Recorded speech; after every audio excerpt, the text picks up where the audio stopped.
Welcome to steno with पूर्णिमा। अगर आप इस चैनल पर नए हैं तो प्लीज़ चैनल को सब्सक्राइब करें। यहाँ आपको daily stenography dictation practice provide की जाती है। चलिए शुरू करते हैं। डिक्टेशन 80 वर्ड पर मिनट की स्पीड से बोली जाएगी। डिक्टेशन 5 सेकंड बाद स्टार्ट होगी।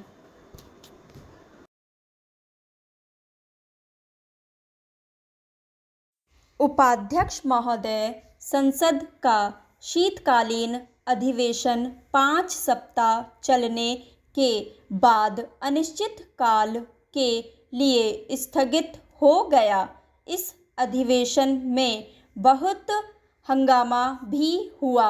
इस अधिवेशन के दौरान संसद ने देश की खाद्य स्थिति, मूल्य वृद्धि, विदेश नीति, CIA की गतिविधि तथा देश के अंदरूनी मामलों में उसका हस्तक्षेप इत्यादि अनेक महत्वपूर्ण विषयों पर विचार किया और इसके साथ साथ कुछ महत्वपूर्ण विधेयक भी पारित किए, जिसमें विवादास्पद मुल्की नियम विधेयक भी पारित किया गया। लोकसभा में इस विधेयक पर काफ़ी विवाद उठा। इससे पहले जब सरकार ने इस विधेयक को सदन में पेश करना चाहा तो संवैधानिक व कानूनी आधार पर विपक्ष ने इसका प्रबल विरोध किया और विधेयक को पेश नहीं होने दिया था। वास्तव में विपक्ष ने इस संबंध में जो तर्क पेश किए वे काफ़ी जानदार थे। इसीलिए मंत्री महोदय को अंत में यह कहना पड़ा कि वे सभी आपत्तियों पर सर्वप्रथम स्वयं विचार करेंगे तथा अपने को संतुष्ट करना चाहेंगे तथा वह फिर पेश किया जाएगा। अंततोगत्वा विधेयक पेश करने की कार्रवाई को स्थगित करना पड़ा।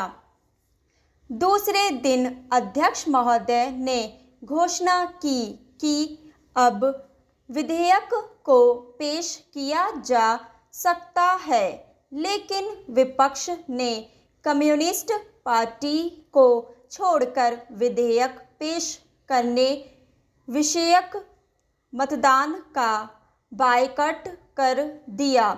फिर जब इस विधेयक पर विचार शुरू हुआ तो संगठन कांग्रेस और स्वतंत्र पार्टी ने विचार का यह कह कर बहिष्कार कर दिया कि सरकार ने इस विधेयक को लाने में बहुत जल्दबाजी की है और सदस्यों को इस पर सोचने का अधिक अवसर नहीं दिया।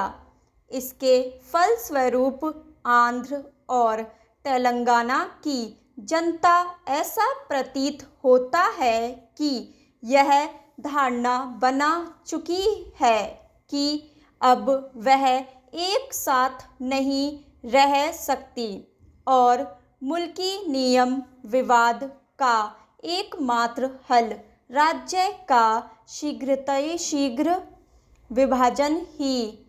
लोकसभा में भी कई सदस्यों ने इस प्रकार के विचार व्यक्त किए हैं। इसलिए मुल्की नियम विधेयक के पारित होने और इस विषय में प्रधानमंत्री की घोषणा से कि आंध्र का विभाजन नहीं किया जाएगा, लोगों को निराशा होगी और इसके साथ ही साथ उनकी प्रतिक्रिया भी रोषपूर्ण होगी। यह स्वाभाविक भी है, लेकिन अगर इसको व्यापक राष्ट्रीय हित के दृष्टिकोण से देखा जाए तो प्रधानमंत्री की यह घोषणा सर्वथा स्वागत योग्य है तथा इस पर पूरी तरह से अमल किया जाना चाहिए।